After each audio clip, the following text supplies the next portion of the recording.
Կցանկանամ այս գործին անդրադառնալ, Աշոտյանին տանում են ձերբակալության անմիջապես այն հաղորդումից հետո, որտեղ նա սուր քննադատում է Նիկոլ Փաշինյանին։ Զուգադիպել է սա, թե բնականաբար նաև նախընտրական ողջ գործընթացի տրամաբանության մեջ պատահական որևէ բան չէր կարող լինել, հատկապես այնպիսի գործի առումով, ով բավականին ակտիվ է, ունի կոշտ բառապաշար եւ անկախ այն հանգամանքից, թե ինչպես է իրեն դրսևորել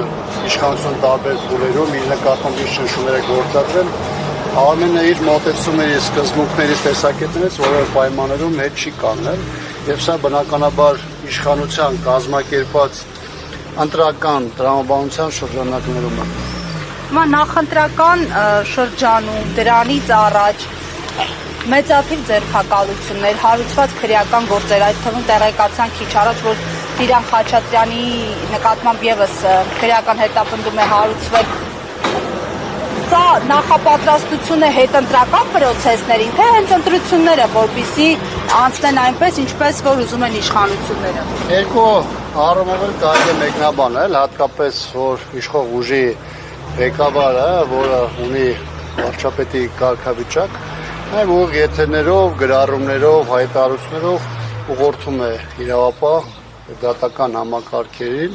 ըստ էության գործել այնպես, ինչպես իր քաղաքական կամքն է պահանջում, նաև երեկվա եթերի ընթացքում էլ, ընդհանուր բանավեճի ընթացքում էլ, ըստ էության հանձնարարություններ տալիս կոնկրետ ընդդիմադիր գործիչների, առաջնորդների բռնելու, նստեցնելու եւ այլն, քանի Փաշինյանի եւ ՔՊ-ի այդ խմբակի գոյությունը կա, բնականաբար ապօրինություններն ու անօրինականությունները լինելու են Հայաստանի Հանրապետության հետ ասոցացվող առաջին գործիքներից։ Իշխանությունը շատ պարզ ձևով ասել է, որ ինքը ամեն ինչ անել է վերարտադրությունը ապահովելու համար, կլինեն դրանք ճնշումներ, բռնություններ, կալանավորումներ, դա իրեն առհասարակ որևէ ձևով չի հետաքրքրում։ Իր համար կա նպատակ եւ ինչպես հայտնի խոսքն է ասում, այդ նպատակը հասնելու համար բնականաբար նաև այս տեսանկյունից որևէ բանի առաջ կանգ չի առնելու։ Շատ ակնհայտ է, որ այսօրվա առավոտյան այս իրադարձությունները եզակի չեն լինելու, ընդհանրաբար քվեարկության մոտենալուն այդ տրամաբանության տակ բնականաբար սրանք շարունակվելու են, մենք ընդհանրապես խոսում ենք 1, 2, 3 դեպքից, բայց զուգահեռ անընդհատ այս 1 ժամվա ընթացքում լրահոսը ակտիվանում է եւ այդ ակտիվ լրահոսում բազմաթիվ մարդիկ կան, որոնք տարբեր պատճառաբանություններով ձերբակալում կամ կալանավորում։ Դե նախորդին խուզարկություններ էին, տասնյակ քաղաքացիների էին վերման ենթարկել ընդդիմադիր շրջանակների տարբեր գրասենյակներում, բնակարաններում եւ այլն։ Փաստացի ձեր ասվածը ապացուցում է եւ մեկ այլ հանգամանքի էլ կուզեմ անդրադառնալ, սպառնում են վարժական հավաքներով եւ ռազմական ոստիկանությունը հերթապահություն է իրականացնում Զվարթնոց օդանավակայանում։ Այս ծառայությունը որպես սպառնալիք մատուցելը քաղաքականություն է, թե ուղղակի չմտածված քայլ։ Նախ արձանագրենք, որ Զվարթնոց օդանավակայանում ռազմական ոստիկանության կողմից այդ ցանցագերի հնարավոր հանձնումը, դրանք օրենքի մեջ չեն տեղավորվում, լրիվ ապօրինի են, բայց ակնհայտ է, որ իշխանությանը պետք է սպառնալ դրսում ապրող մեր հայրենակիցներին եւ դա բեմադրվում է եւ նաեւ որոշակի տեղեկատվական առումով նաեւ որոշակի ուռճացում է, որպեսզի կանխի այս օրերին դրսից Հայաստան եկող մեր քաղաքացիների մուտքը։ Մեկ այլ հանգամանք, երբ որ այս իշխանությունները խոսում էին Սփյուռքի դրսում գտնվող հայերի ներուժի մասին, խոսում են նրա մասին, որ պետք է ապահովի նաև նրանց ինտելեկտը, հայկական տնտեսությունում եւ այլն, փաստորեն սրանք այս ամեն ինչ որ ասվել են, դա պետք է այն ժամանակ, երբ որ պետք է իրենց խոսքում որևէ բան արտահայտվի, բայց երբ որ այդ մարդիկ գալիս են իրենց քաղաքացիական պարտքը կատարելու այս կամ այն գործի առումով, փաստորեն իրանք դառնում են անցանկալի, սա նաև որոշակի համախմբված մոտեցում է, որը արտահայտվում է արտերկրում ապրող մեր հայրենակիցների նկատմամբ։ Ի վերջո եթե օրենքը թույլ է տալիս, յուրաքանչյուրը կարող է գալիս է մասնակցում է քաղաքացիական պարտքը կատարում է։ Եթե դա օրենքից դուրս լիներ, դա լրիվ այլ բան կլիներ, բայց բնականաբար այս մասով կարծում եմ ամեն ինչ պարզ է։ Բայց ինչ վերաբերում է կոնկրետ այս գաղափարին, ապա սրանով իշխանությունը ըստ էության իր վերաբերմունքն է արտահայտում բանակին, զինված ուժերի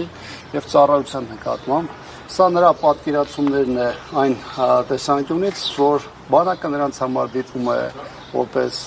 բանտային ծառայություն, սա իրենց համար դիտվում է որպես շանտաժի միջոց եւ այլն, այսինքն սրանք անարժե համակարգ կամ բովանդակ մարդկանց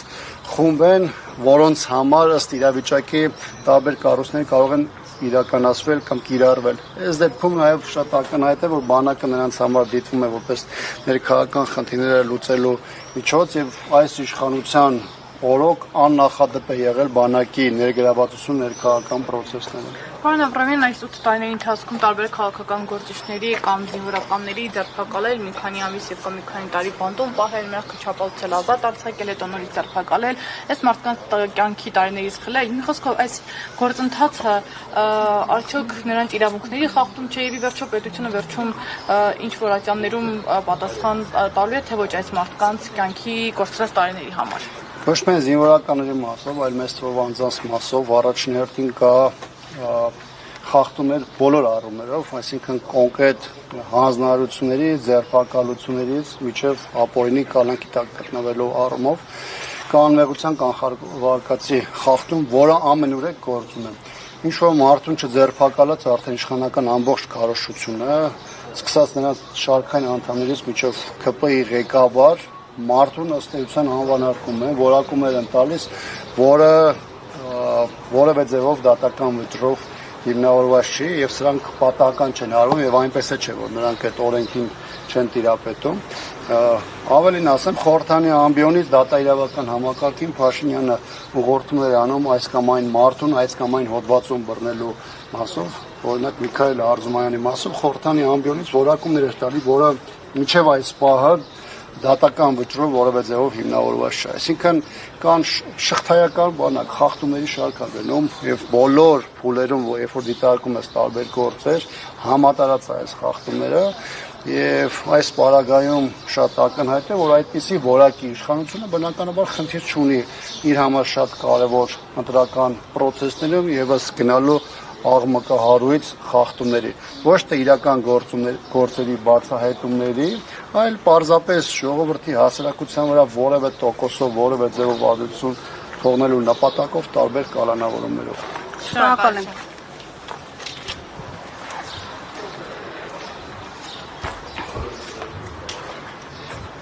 Հարգելի հետևողներ, առավոտյան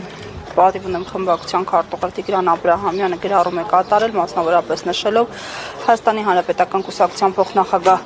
Արմեն Աշոտյանն ու Արթուր Ավագյանը ձերբակալվել են, իսկ ՀՀԿ խորհրդի անդամ Արման Սահակյանը կալանավորվել նախընտրական այս թողուբոհի եւ իշխանության ճղաձգումների պայմաններում։ ԿՊ-ն շարունակում է պայքարը ՀՀԿ-ի ակտիվության եւ ազդեցության դեմ։ Ակնհայտ է, որ ռեժիմն իր բովանդակազրկության եւ անարժեքության պայմաններում դիմում է իրեն հարիր միակ գործիքին ճնշումներին, ինչի կարող է հանգեցնել բռնությունների եւ ձերբակալությունների նոր ալիքի։